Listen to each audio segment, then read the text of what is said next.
very last life. Chapter 33. My Patterns of Self-Defeating Behavior.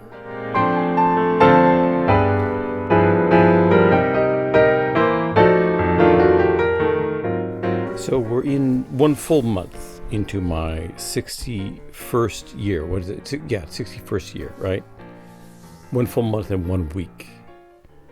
And I'm worried. I'm in a panicky worry that I've achieved nothing, and that I have a feeling I have all the time in the world. That I'm treating the last 20 years of my life like I treated all the years of my life, which is, there's still time. I don't have to do it today. And I'm afraid that I didn't accomplish enough in the first month. I know I didn't accomplish enough in the first month. And I'm trying to figure that out, how I can change that. I have to change that. I have to, if I want to succeed, if I want to change something here, want to make something out of my last part of my life, I have to use every day, every week, every month. There has to be solid progress toward my goals every day. And I don't know how to do that. I've never learned how to do that. I've learned how to procrastinate. I've learned how to put it off, how to daydream, how to make excuses, how to kind of not notice how time is flowing. I think that's a habit you get into. You either never learn to notice how time is flowing around you and past you, or you learn not to notice. You learn to ignore it. You learn to I don't know which it is. I think for me it's a kind of a combination of both. I mean, since I turned 40 or so, I know that time is passing quickly. Yet I figure out ways to stop myself from dealing with that. Daydreaming is one. And this is, I'm hearing my father's voice, when I was a kid. Daydreaming. You're a daydreamer. You're a dreamer. You're a dreamer. And of course, I'm a listener to rock and roll, right?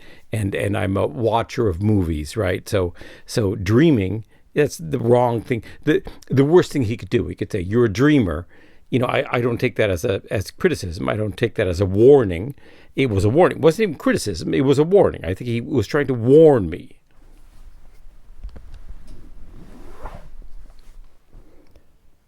That I cannot accomplish what I want to accomplish if I give in to my dreaming, my introspection, my escape from the world around me into some kind of dark feeling zone inside me. The fantasy zone, which is filled with feelings. I don't have much feeling on the outside in the real world. There's not much feeling in my life. It's a cold world out here. And I don't particularly like it. But when I withdraw into myself, I have this feeling place. It's like a rock and roll song or a book or a movie. I feel it inside me, and I watch it unfold, and I enjoy it unfolding, and it's almost an erotic, an autoerotic experience. I think I feel best about life, and I enjoy life the most. And life is best when it's just in my mind, when it's only taking place in my mind. The real world, real life outside my mind is not that great. In fact, there are times when I just really hate it. I'm trying to get over that too. I can't, that's not a good attitude. I'm trying to break that attitude. But That's me. That's who I am. That's who I've been for the last 61 years. It's the guy who hates the outside life and would rather live inside. And I really would. If the inside life, if that were something that could last, or that would be, of value, or something that I could be proud of, then that would be the way to go. I would love that. I would prefer that. It's just not. It's just it's mental masturbation. It's not real. And of course, we were put on this world with bodies to experience and create the real and not just the fantasy. It's the child in me who flees from the outside real world into the fantasy, because I'm safe there and I can do whatever I want. I can be whatever I want. And so I spend a lot of time when I sit down in the morning with coffee, and I kind of zone out, and I'm trying to get myself to kind of get closer and closer into the working mood, into my, talk myself into wanting to work, to inspire myself. And in doing that, I kind of zone out. I go into a daydream. I go into my interior life, into my inside life, and there I live. And suddenly an hour is gone, or 2 hours or something. And then I say, well, that's too bad. But tomorrow is another day. I can do this tomorrow. It's just one day. I just lose one day, or one morning, or 1 hour, and then I have to get up and have breakfast, or, go out and have a walk or something. And it's just, but tomorrow's another day. There's plenty of time. And so I don't feel like it's a great loss. But in fact, it is. It's a great loss. Every time I lose 2 hours of writing time, it's a great loss. And I'm trying to change that. I'm trying to tell myself that it's a great loss. I'm trying to make that a part of my awareness of myself, that it's a loss, that I have to have that 1 or 2 hours that I miss, that I toss aside, that it's so cheap to me, because it's in real life, it's real hours, and I can write a chapter in that hour, And so that's the battle. It's like a constant battle. And I don't think I've taken this battle. Of course, I've faced this battle, every other day in my life. For every year of my life, I sit down and worry about that I'm not producing enough and not working hard enough, and I'm too lazy. That happens every day. And I browbeat myself. I beat myself up about it. But do I change it? Do I improve the situation? Do I solve the problem? No, until now I haven't. 61 years old, and I still have the same problem I had when I was 13 years old, when my dad would say, you're in the comfy club, the comfy club, the comfort club, the comfy club. You like to make life comfortable for yourself. And he was absolutely right, of course. I just didn't take it as the warning it was meant, as the good advice it was meant as. So I've started writing down the patterns of my self-defeating behavior, what I do, how I do it. I'm trying to write down like triggers, and cues, habit people, habit researchers. I just read a book by James Clear about the 1% habit, the 1%, changing your life by little things, by doing 1%. The Atomic Habit is the German title. I think the English title is the 1% Habit or something. James Clear, excellent book, really brilliant book, really good book. It's seriously good. And under the influence of this book, I'm trying to. I even bought a little notebook that I'm just writing only my habits in. I'm trying to track my habits. I'm trying to find out what habits I have, which are good, which are bad, which are neutral. I'm trying to write them down and identify my patterns of self-defeating behavior, including like the triggers that set me off, when I do it, maybe why I do it, because I'm trying to avoid doing the actual work, trying to avoid the reality, because I don't like reality, because I don't like the clear, cold, feelingless world outside of myself, and I prefer the inside world. It's scary, and maybe I don't believe in myself that I can conquer that world, that I can be successful in that world. It's easy to be successful in the world inside your mind, inside yourself. It's more difficult to be successful or to be who you want to be in the world outside yourself, in the cold, hard, difficult, unfeeling world where you are not actually welcome. And you have to force your will upon the world to make yourself welcome in it, to make it into your world. And it's,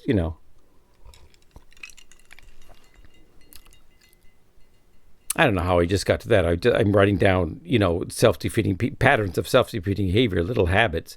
And suddenly I get into this big, philosophic, Eric hating the world and wishing he didn't have to live in it. So he retracts into his own self-introspection.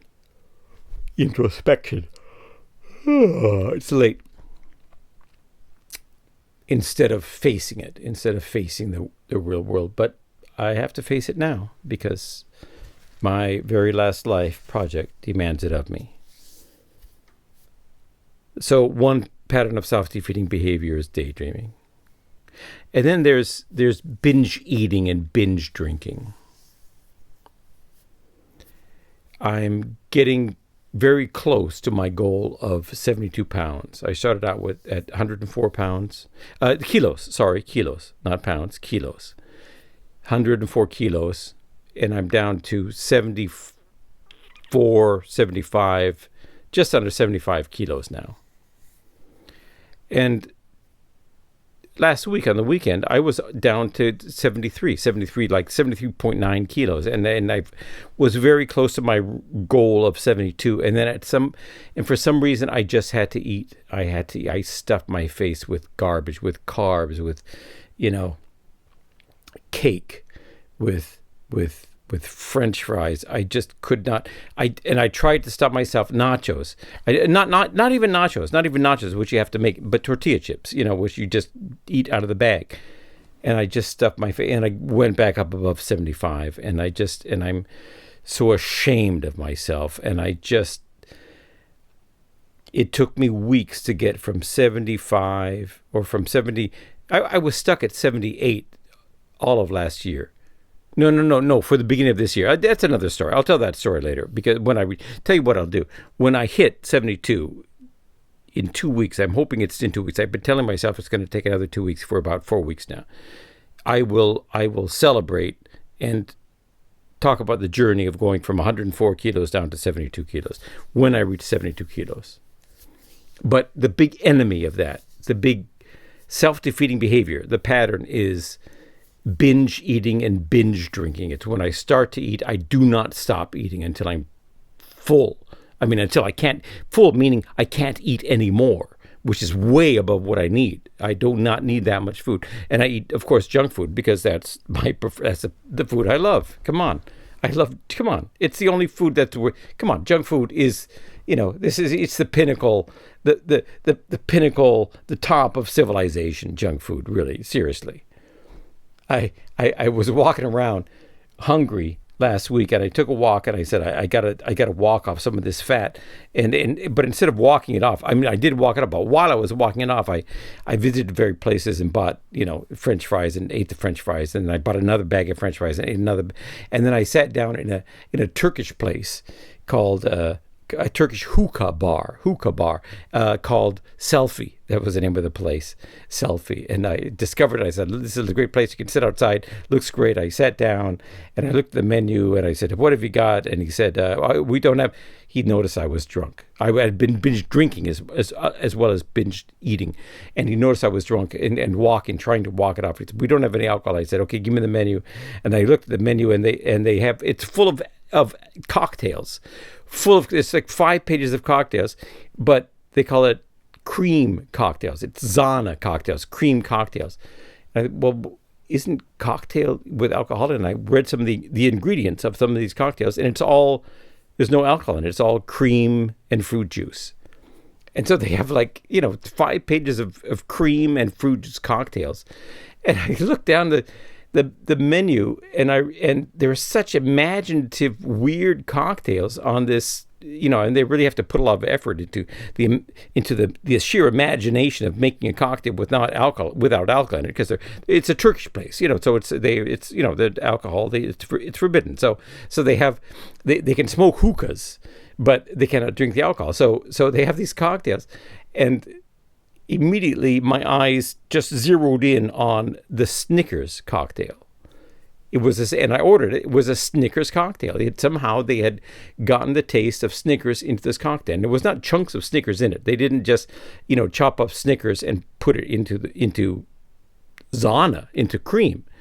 It's somehow they probably put in some kind of a peanut essence of a peanut aroma and maybe in a caramel sauce, and mix it in with milk and cream. I would assume that's how they did it. I didn't taste any chunks of Snickers bars in it, but it tasted like a Snicker. It was great, and I want to. And the next time I binge, I'm going to go back there, but I'm going to take a Flachmann. It's called a Flachmann in German. What is it? A flask, a little flask, in my pocket of whiskey, and I'm going to pour, when they're not looking, I'm going to pour whiskey into the Snickers cocktail and make it a real cocktail and see how it tastes with Snickers, cream, and whiskey in it. It'll be great. I'm sure it'll be great. But I can't. But the thing is, of course, once I do that, I'm in a binging mode, and I will put on another 2 kilos in one night that it's taken me 2 weeks to get off. So my problem is binging. The problem is, if I get into the habit of fasting and not drinking alcohol, I can do it for about a week, and I can do it pretty well. I can limit my intake of food way below what I need, way below my calorie count that I expend during the day, and I can go without alcohol at all. I'm drinking alcohol now because I wanted to catch up on I've been neglecting this podcast the last 4 weeks. I did not do it, and I want to do it. So in order to get myself out of the cold, unfeeling outside world into the feeling fantasy world in myself and be able to talk about it, I am drinking whiskey. This is my second whiskey of 4CL. 4CL is about 70 to 90, somewhere between 70 and 90, depending on how you think about it. Calories, 1,000 calories, and so I have saved up calories that I can expend but have not expended. I have 1,200 calories that I can expend. I'm going to drink away 200 of those. So this is the second whiskey. That's about 200, close to 200 calories. And I have 1,000 calories that I did not eat today. And I'm going to save that and get on the scale tomorrow and see if it works, if I am thinner, if I've gotten rid of some of that fat. Okay, so that's the explanation why I'm drunk now, because I haven't had any dinner. I haven't had enough to eat. I'm assuming and hoping that my calorie reserves are being eaten out of my fat. I hope I'm cannibalizing my own fat right now, and so the effect of the whiskey is, of course, much faster and much. And I'm trying to do this podcast because it's difficult for me to get from the cold outside world into the fantasy world inside me and talk about it and verbalize it and put it into the podcast. And that's one of the reasons why I like alcohol, which of course is a problem, because I binge alcohol. When I drink alcohol, I binge it. I'm fairly confident that I will not drink anything beyond this second whiskey tonight, which is important to me. But at other times I binge it. So a pattern of self-defeating behavior, binge eating, binge drinking. The thing is, with alcohol, it's a matter of style and a matter of lifestyle. And I want to, at the end of a hard day, and it's okay if I only do it, if I can only allow myself to do it once or twice a week or even 3 times a week.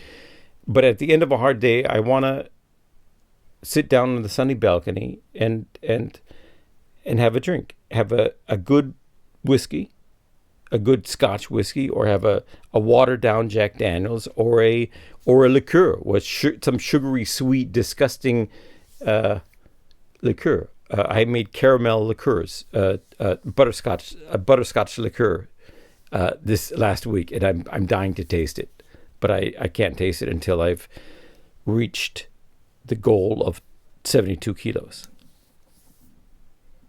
And so a part of my fight is to allow myself to enjoy life by sitting out and having a whiskey at the end of the day, but not turning it into a self-destructive behavior of binging, which puts on the weight. And then the next morning, I have a hard time working. You know what alcohol is, right? So daydreaming, comfort eating. I'm wondering if procrastination is the same as daydreaming, because I like to procrastinate. I procrastinate everything. And daydreaming is a part of it. I do certain things in order to procrastinate. And daydreaming is one of the things I do. This comfy club daydreaming. But I don't think it is procrastination. I think it's one of the things I do to procrastinate. I think the act of procrastination in itself is a different thing.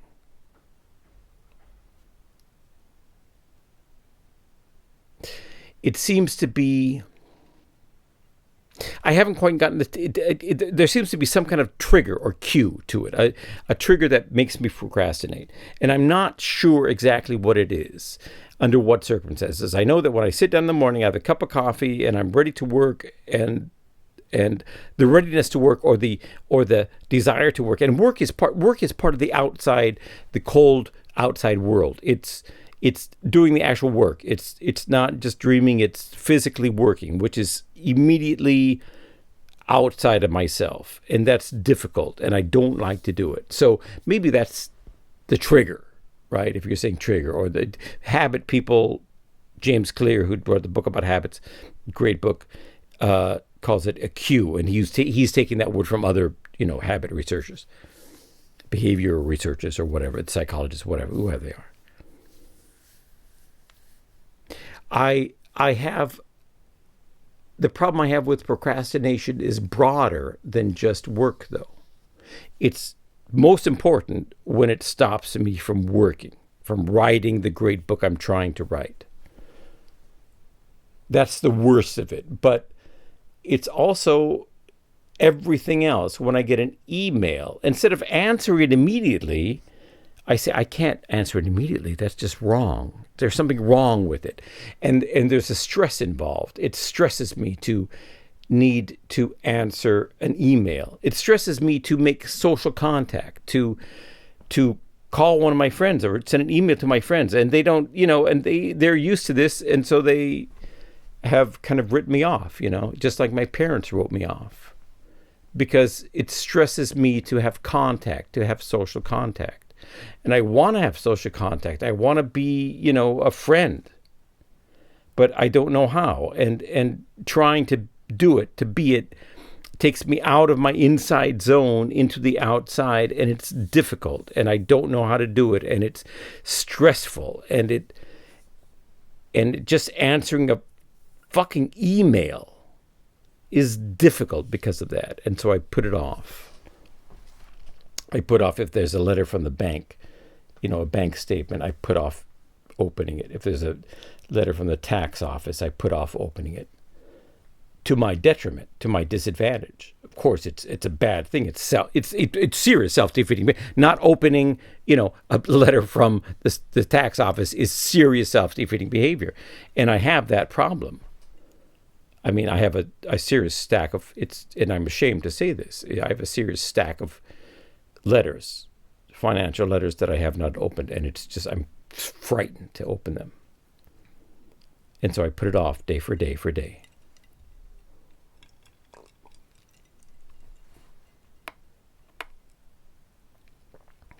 Crunching on ice, in case you're wondering about what that sound is. And the cat is quiet, but the cat is here on the back of this little couch thing I sit on.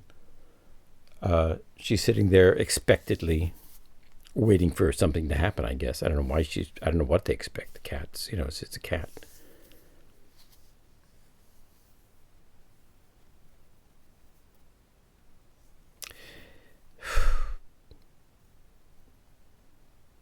This thing with the daydreaming,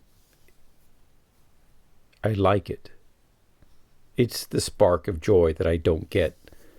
Whereas in the outside world, it's stress and fear. The inside world has this joy. Well, anyway. Okay, so the fourth thing I wrote down, which is a pattern of self-defeating behavior, I use a German word, a great German word. I did a podcast episode, the podcast Great German Words. I did an episode on this called Verzetteln. Or did I do now I forget whether I actually did that episode or not. My God, I may not have done it. Verzetteln. It's a word. It's the word. It has a prefix, which is ver. Fair. Ver. Written ver, pronounced in German fair. Verzetteln. Fair means it's like our prefix dis, like disassociate, destroy, dystopy, dis. So it's something negative, something bad. Fair. It's something really going really wrong. And zetteln is notes, writing notes, like post-it notes, writing notes. And it's writing notes to death. It's making notes of things to death, making to-do listing yourself to death. That's what Verzetteln is. And it's when you have so many ideas and you write them all on notes, and you have all these notes, and it's a jungle of notes, and there's no priority, there's no system, there's no chronology where you do this one first and afterwards, and you don't do the second one till you do the first one, and it's just a wall of notes. And that's my life. I find it very difficult to put anything into a system, to put anything into a priority. I find it difficult to stick with one thing until it's finished, because there's always this other idea that comes up. And it's a great idea, and I write it down. It is a good idea. I mean, they are good ideas, and I write them down. And I want to write them down because I want to keep them and save them. But then I start chasing after them, and I get the idea, and I say, well, I'm inspired. It's inspiration. It's this feeling of inspiration. I think it's what it is when you get inspiration. It's dopamine. Dopamine is shot into your brain, and you feel great about it, and you'd say, I can do this. This is great. This is success right around the corner. I can do this new idea, this book in 5 minutes. I can do it. If I do it now, I'll put the other project I'm working on aside. I'll do this project now. I'll have it done by the weekend, and then I can go back to my own project. No problem. But I'll have this thing, and it's done, and I'm on a roll. It's in me. I can feel it. I'm going with it. This is that feeling of inspiration, this dopamine, this great feeling. And I love that feeling. But of course, it's never just the weekend, and it's never an idea I can write in 5 minutes. It's just the beginning of an idea, and it's got to take a year to finish it. And so if I start it now, I'm not going to finish it, and I'm not going to finish the project I interrupted in order to start on this. But that's a pattern I do again and again in my life, again and again and again and again. I've done it all my life, and my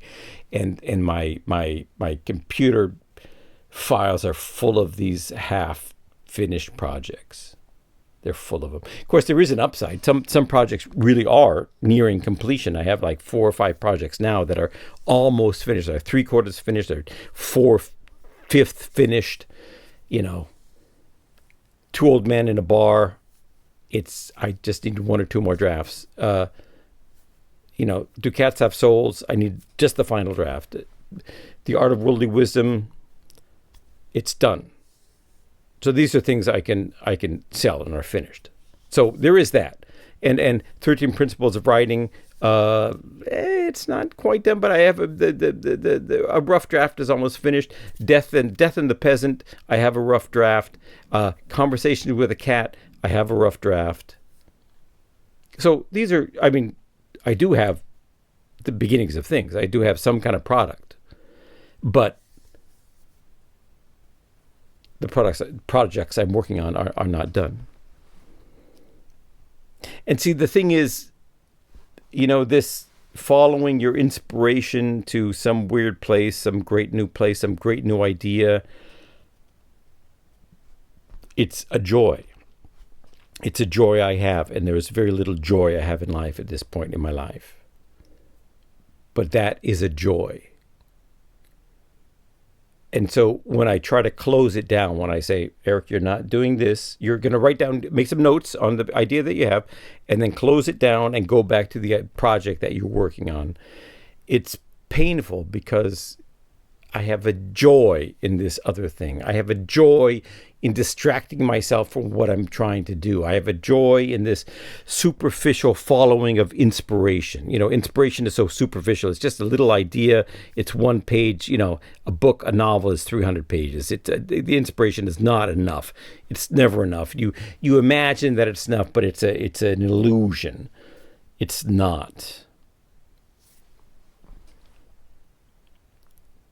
But it's joyful, and I love it.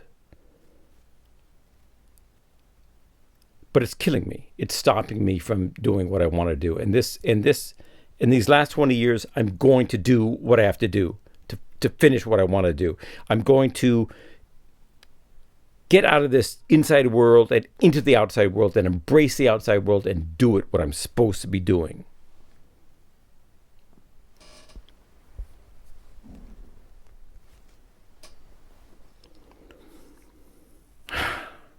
So I'm writing it down, trying to find the triggers, trying to create new habits. I bought a little booklet just for habits, habit forming.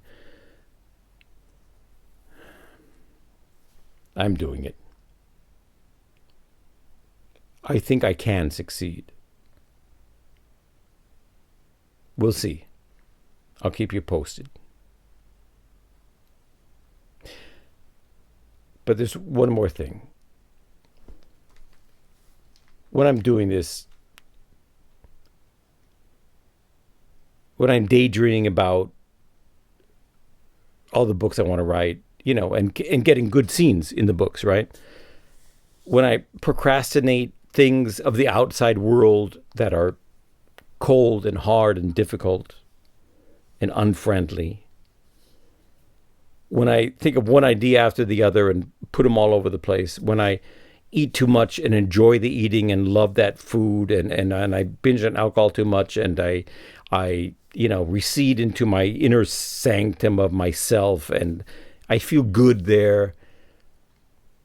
When I do all these things, it's all ways of escaping from this cold outside world.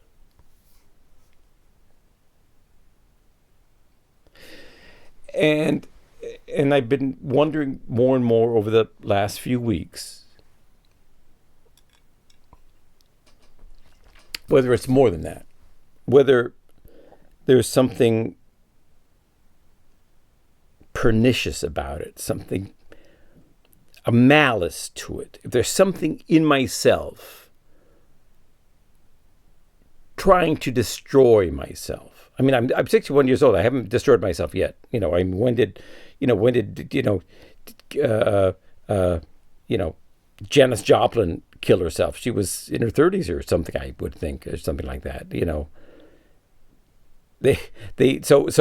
I'm not, my self-destructive behavior is not self-destructive in a romantic way. It's just it's a lazy self-destruction. It's a slow-moving self-destruction, So, but I'm wondering if it's there, because I have lived this long, but I haven't reached the goals that I should have reached when I was, 20, 30, before I was 40.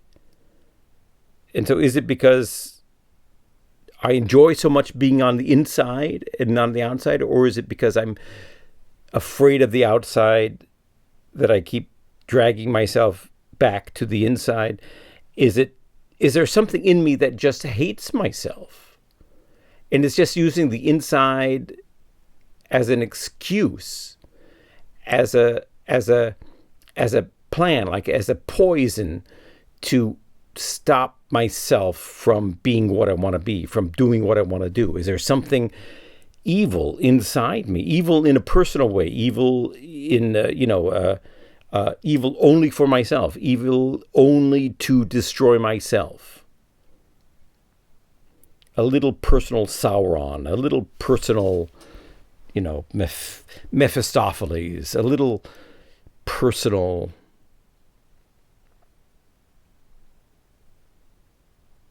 man who we may not name. Who is this guy in Harry Potter? Voldemort. A little personal Voldemort.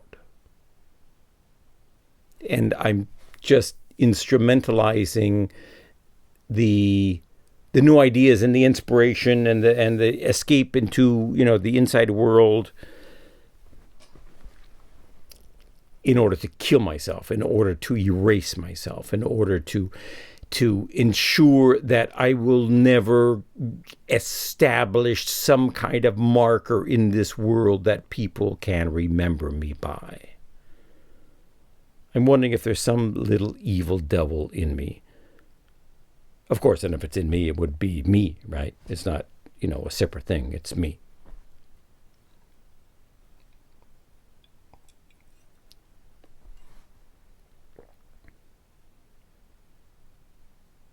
Sometimes I feel that that's true.